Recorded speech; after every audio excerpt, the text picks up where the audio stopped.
Over 1 billion people around the world play video games regularly. But out of the thousands upon thousands of characters ever created, only a tiny handful have transcended the screen to become permanent fixtures of global culture. We are not talking about popular characters. We are talking about icons so deeply embedded in human consciousness that even people who have never touched a controller know exactly who they are. Welcome to Pixel Pulse. Today we are counting down and breaking down the most iconic video game characters of all time. Not just ranking them, but understanding what actually made them legendary. What separated them from the thousands of forgotten faces that never made it past their launch window. And here is the part that will genuinely surprise you. The secret ingredient behind almost every single iconic game character has almost nothing to do with gameplay and everything to do with something far more psychological than most people expect. Let us go back to the beginning. Video game characters as we think of them today did not really exist in the earliest days of gaming. Pong had paddles. Space Invaders had nameless aliens. The concept of a character with a personality, a story, a face you could recognize was not part of the original formula. Games were about mechanics first, and everything else a distant second. That changed dramatically in 1981 when Nintendo released Donkey Kong in arcades across North America. For the first time, a game had a narrative. A villain. A hero. A girl to rescue. It was rudimentary, but it planted a seed that would eventually grow into the character-driven medium we know today. The hero of that game was originally called Jumpman. You probably know him better as Mario. Mario is the undeniable starting point of any serious conversation about iconic video game characters. Created by Shigeru Miyamoto, Mario first appeared in Donkey Kong and then became the star of his own franchise with Mario Bros. In 1983. But the moment everything changed was 1985, when Super Mario Bros. Launched alongside the Nintendo Entertainment System. That game sold over 40 million copies. It single-handedly revived a video game industry that had nearly collapsed 2 years earlier in the infamous crash of 1983.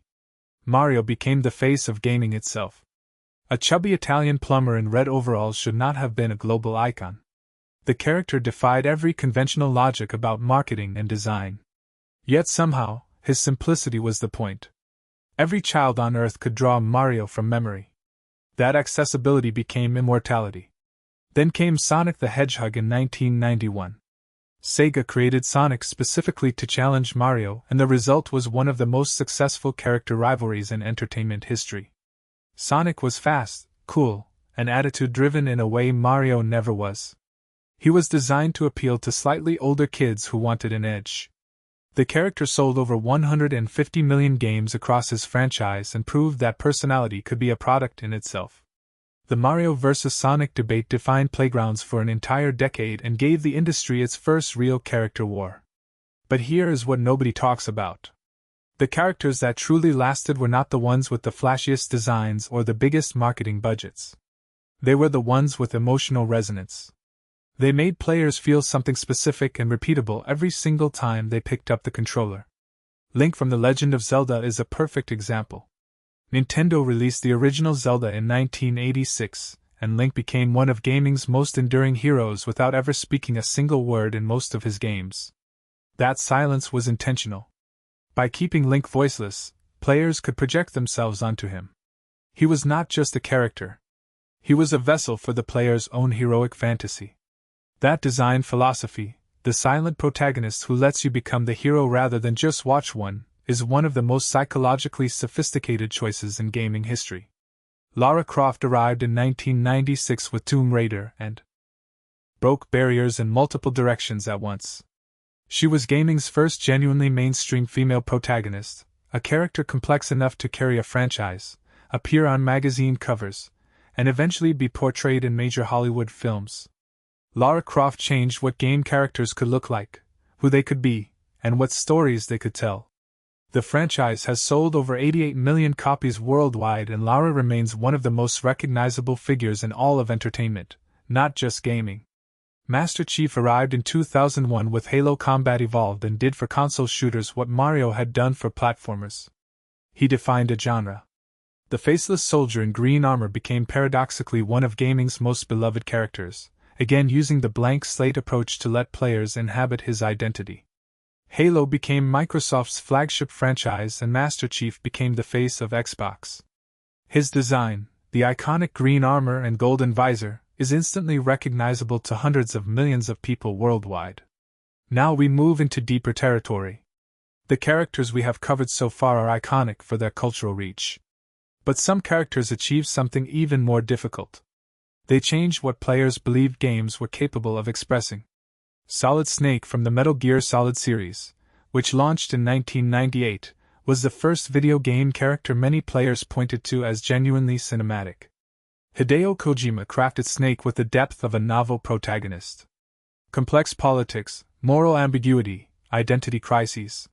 Metal Gear Solid proved games could tell mature, layered stories, and Snake was the vehicle for that revelation. The franchise has sold over 58 million copies and its influence on storytelling in games is incalculable. Kratos from God of War takes that complexity even further. When God of War launched in 2005, Kratos was designed as pure rage incarnate. A Spartan warrior tearing through Greek mythology with savage brutality. He sold 41 million copies across the original series. But when Sony Santa Monica reinvented the franchise in 2018 with God of War for PlayStation 4, they made one of the boldest creative decisions in gaming history. They made Kratos a father.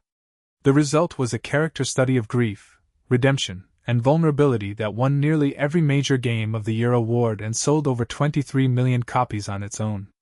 Kratos went from symbol of adolescent power fantasy to one of the most emotionally complex characters in any medium. Geralt of Rivia, originally a literary creation brought to gaming life by CD Projekt Red in 2007, became a global phenomenon when The Witcher 3 launched in 2015. That game sold over 50 million copies. Geralt is morally gray, world-weary, and refreshingly human in his flaws. He drinks too much.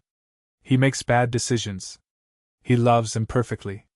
That authenticity resonated with an audience that had grown up on gaming and now wanted characters as complicated as real people.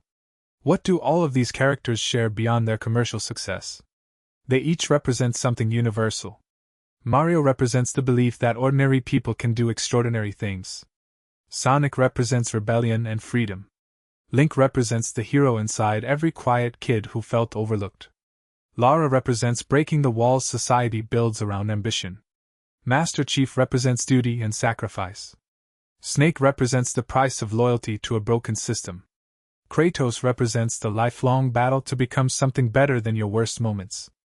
Geralt represents the impossible struggle to stay good in a world determined to make goodness impractical. These are not just game characters. They are mythological archetypes wearing pixels.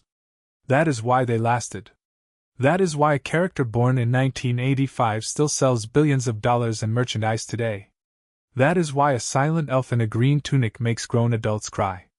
Great game characters are great because they hold up a mirror to something true about human experience, and let us live inside that truth for a few hours at a time. The gaming industry generates over $200 billion annually. The characters who drive that economy are not successful because of graphics or voice acting or production budgets alone. They are successful because the people who created them understood something fundamental about storytelling. Every great character has a wound. Every great character has a want.